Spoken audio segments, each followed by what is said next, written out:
Olá, meus queridos! Hoje eu trouxe um tema um pouco diferenciado do que eu sempre estou falando aqui. Não vou falar de cura e dicas energéticas, mas vou falar de um tema também misterioso.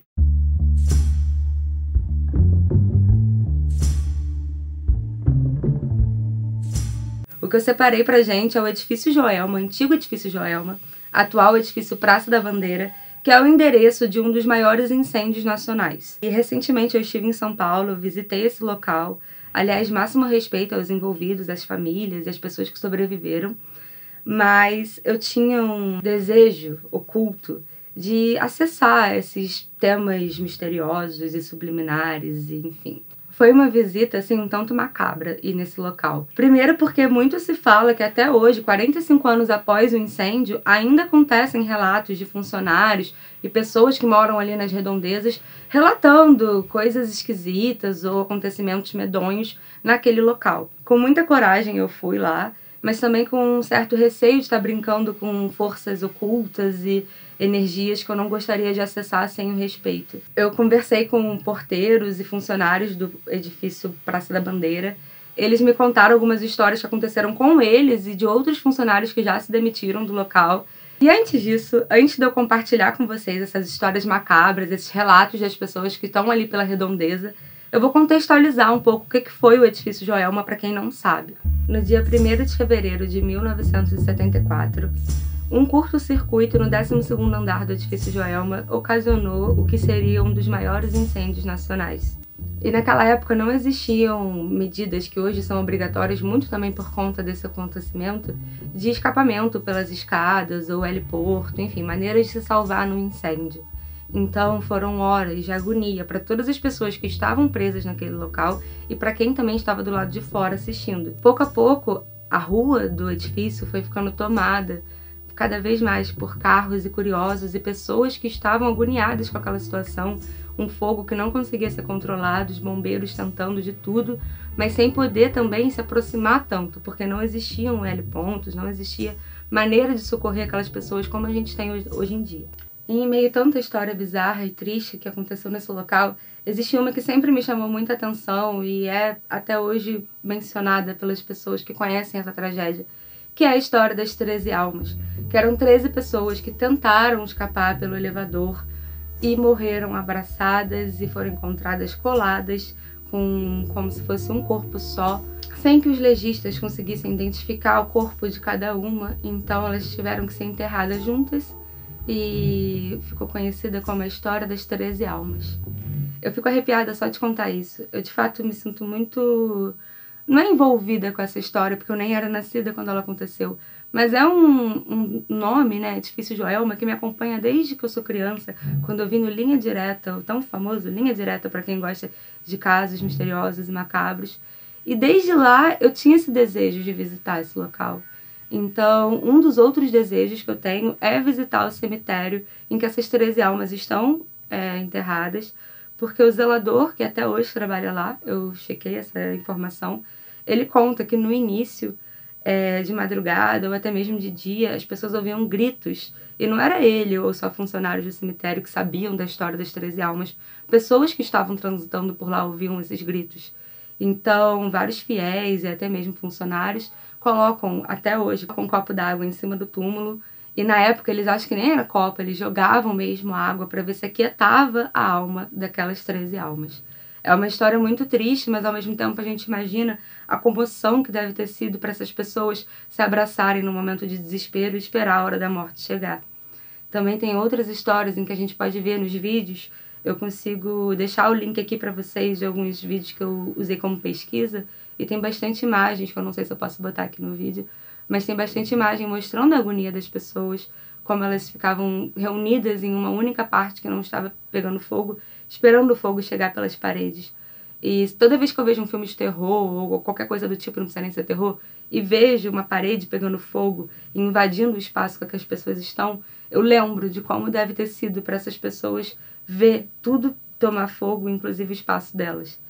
Óbvio que não se pega elevador em caso de incêndio, mas como eu já falei aqui, no Edifício Joelma e também nos anos 70, não se tinha tanta lei e maneira de sobrevivência para casos de incêndio. Então algumas almas, algumas pessoas conseguiram de fato escapar pelo elevador, mas depois ele começou também a ser afetado pelo incêndio e não mais foi possível. E antes dessa grande tragédia acontecer, aquele local já foi marcado por outros relatos de histórias também perturbadoras.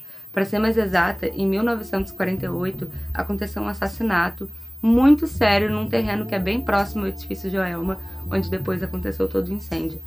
O que aconteceu ficou popularizado como o crime do poço. E basicamente um rapaz ele matou a mãe e as duas irmãs, né, nesse poço. Não se sabe exatamente os motivos que levaram ele a fazer isso. E o crime do poço, que foi na família Camargo, ficou conhecido como uma história macabra nas décadas de 50. Mas jamais imaginariam que depois um incêndio tão devastador iria acontecer tão próximo desse crime. Porém, antes mesmo do crime do poço, ali era um lugar de pelourinho, então a gente já tinha bastante energia de sacrifício e tortura naquele local. E o que é um pelourinho? Um pelourinho era onde antigamente os senhores castigavam seus escravos, torturavam e vai saber o que mais faziam naquele local. Também servia de cemitério para essas almas, então desde sempre aquela região de São Paulo ela já estava com uma energia de tortura, cemitério, depois um assassinato do poço, para depois acontecer o famigerado edifício Joelma e tudo isso que acontece até hoje, já sendo edifício Praça da Bandeira. E é com isso que agora eu vou contar para vocês como foi a minha visita no edifício Praça da Bandeira, pois eu estive lá agora no ano de 2019, onde já temos 45 anos após a tragédia. Eu confesso que quando eu saí do carro e andei naquela calçada, de imediato eu senti uma energia pesada, mas eu estava tentando não deixar a minha mente controlar os meus sentimentos e pensamentos e deixar fluir a minha visita ali naquele local. Então, o meu namorado estava com bastante medo, as pessoas que eu contei que eu ia fazer isso, a maioria falou para eu não ir, para eu não me envolver com essas coisas, mas eu sabia que dentro de mim meu intuito era relatar para vocês uma história um tanto macabra que aconteceu no nosso território nacional e que eu acho que até hoje temos mistérios mal explicados nesse local. O edifício Praça da Bandeira hoje é um prédio comercial, então existe uma regra de não poder filmar ou fotografar lá dentro, apesar de muitos curiosos irem lá para tentar documentar ou até mesmo satirizar e brincar com temas que era o que eu estava tentando não fazer. Eu fui diretamente conversar com um jovem porteiro que trabalha lá de madrugada, ou seja, o cara é no mínimo corajoso, e ele me contou várias histórias das quais eles acreditavam ou não, e os funcionários, todos eles compartilham, assim, relatos de outros funcionários que já saíram do edifício e os novos que estão chegando. O que ele disse pra mim é que ele era muito movido pela fé dele, e aí ele só acreditava em Deus e se sentia protegido, mas que tinha algumas coisas que às vezes ele sentia naquele local que ele nunca tinha sentido. E uma delas foi o relato de um funcionário que um belo dia ele estava trabalhando, eram 2 da manhã, ele disse que ele estava assistindo alguma coisa pelo celular dele, e ele só escuta alguém gritando muito, muito, muito de um lugar distante. E daí ele começa a olhar, ele nem sabe se é na rua, se é no prédio, e quando ele vê um funcionário, acho que era um zelador, correndo com um balde na mão, e correndo rua fora, e nunca mais voltou. Ele não pediu demissão, ele não fez nada, ele só saiu correndo e nunca mais voltou. Há relatos de que essa pessoa, ela já vinha tendo algumas perturbações naquele espaço, e nesse dia, depois, viram pela câmera que ele estava limpando o 23º andar, onde é o maior local de relatos sombrios, até mesmo Chico Xavier escreveu sobre o edifício Joelma, 13º andar. Então, não se sabe exatamente o que ele viu ou sentiu, mas se sabe que foi suficiente para ele nunca mais voltar lá. Outro rapaz que o moço que estava na portaria me contou é que existe uma senhora que mora ali desde antes do edifício pegar fogo, e ela tem a janela da casa dela virada para o edifício Joelma, e ela foi lá outro dia, 10 horas da noite, ele disse que ela estava com os olhos assim, bastante ofegante, falando que ela viu um casal de senhores, se eu não me engano era no 10º andar. E ele falou, minha senhora, não tem nenhum casal de senhores no 10º andar, esse prédio é um prédio comercial, 11 horas as tarefas são encerradas, e não tem ninguém aqui, eu tenho certeza. E daí ela falou, olha, então você pergunta pra pessoa da câmera, porque eu tenho certeza que eu vi um casal de senhores, eu moro aqui há tantos anos e eu nunca havia visto.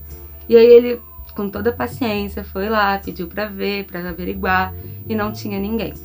Então, essa senhora, ela eventualmente, ela passava lá para dizer para ele que ela estava vendo movimentos naquela casa e que ela tinha certeza absoluta, pela existência dela, que ela via alguma coisa acontecendo naquele apartamento. O que se sabe, para quem acredita em espíritos ou não, fantasmas ou não, é que no edifício Joelma, muitas almas morreram de maneira completamente perturbadora. Foi uma tragédia muito, muito grande. E depois, ninguém queria trabalhar no local. Várias histórias também de relatos como esse do rapaz que saiu correndo aconteceram nos anos seguintes da tragédia. O que fizeram para amenizar e também em respeito às almas que sofreram naquele local foram convidar pessoas de várias religiões para orar pelas almas e pelo aquele terreno, pelo aquele espaço. Então a gente teve presença de padres, a gente teve presença de mães de santos, de monges, enfim, foram diversas espiritualidades e linhagens disponíveis a estar totalmente dando o seu máximo para purificar aquele espaço.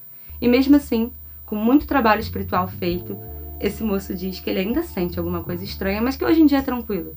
Ele fala que ele gosta de trabalhar ali, ele já trabalha ali há uns 3 anos.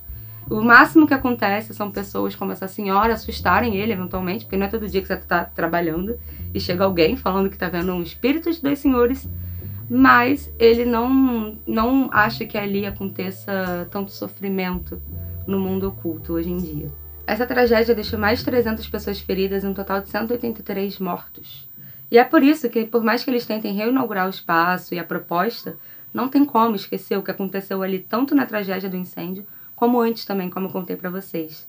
E eu peço para que vocês comentem aqui se vocês acham que hoje é possível estar lá sem essa energia macabra, ou se vocês acham que ainda rondam fantasmas e histórias sombrias naquele espaço.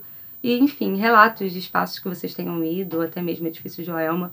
Como foi para vocês estar nesse local de energia tão pesada e histórias reais tão tristes também. E quando eu estava lá, primeiro que eu estava com bastante receio de filmar, porque também tem uma história de um casal que foi lá filmar um trabalho de escola e depois foi mostrado para eles que tinha uma espécie de uma sombra com uma aparência humana acompanhando eles em cada parte da visita. Então, quando eu estive lá, eu não tirava isso da cabeça. Eu tava com bastante receio de me filmar ou qualquer coisa do tipo, porque eu ia ficar anoiada com o que estivesse aparecendo atrás dos meus vídeos. Teve outro relato também, com essas aparições através da tecnologia, de um funcionário que foi tirar foto com outro funcionário num contexto completamente fora do Edifício Joelma. Se eu não me engano, era aniversário de um desses. E aí, aparentemente, saiu um espírito sorrindo do lado deles na foto. E era bem claro, o porteiro contando, ele fala, dava pra ver direitinho a mão do cara, a barriga, o sorriso.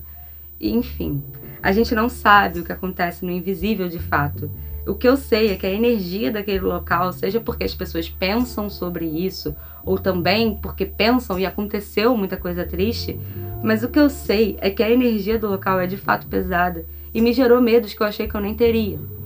A energia dali é completamente daquela época. Então ele diz que ele fica de frente para um espelho e ele diz que às vezes ele sente umas movimentações estranhas perto dele. E aí ele fica olhando pro espelho e não vê nada, mas que às vezes ele acha esquisito, sabe? Então eu vou mostrar aqui alguns vídeos que eu fiz nessa parte, onde tem o tal do espelho e a garagem do local. E bom, antes de tudo, se você gosta de histórias misteriosas, se você gosta de misticismo, esoterismo, autocura e também assuntos macabros, se inscreva no meu canal, deixe seu like e comenta comigo aqui, vamos comentando, vamos conversando, principalmente quando forem temas dinâmicos e medonhos como esse, porque aí fica mais confortável pra mim também falar sobre essas coisas. Bom, meus queridos, então é isso. Hoje eu trouxe um tema um tanto perturbador. Eu realmente estudo esses assuntos, eu tendo a buscá-los e às vezes visitar os locais, porque como eu acredito em energia, eu entendo que tudo é energia e tudo que acontece segue acontecendo aqui no cosmos. Então eu acesso várias esferas dessa nossa, sei lá, terra energética.